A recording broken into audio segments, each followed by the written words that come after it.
Well, shoot. I took these out too far, the jaws, the base jaws, and now how do I get them to go back in? Well, on here, right up here, there's a little 1 dot, a 2 dot, and a 3 dot. Those correspond to the dots on the very ends of base jaws. Oh, wrong side. So what you need to do is rotate the wheel until you see this line fade off just to there.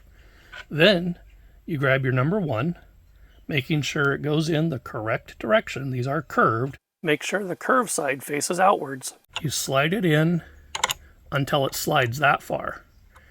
Then you take the number 2 and you put it in position, getting it ready to go in. And then you rotate, and you want to watch for that line to disappear over here. That tells you I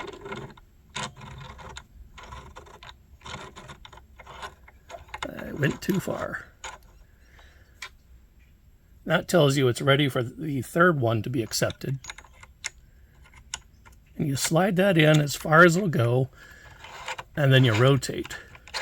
And if you've done it properly, rotate it all the way in, and it looks like I didn't get it lined up properly. Oh, I did. There we go. They should come to a very satisfying little triangle in the center. This is how you get your base jaws reinstalled correctly. Now, I just want to give you a bonus tip.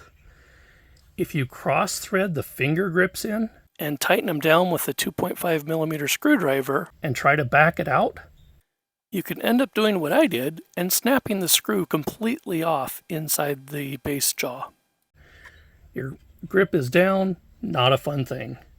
Thanks for watching.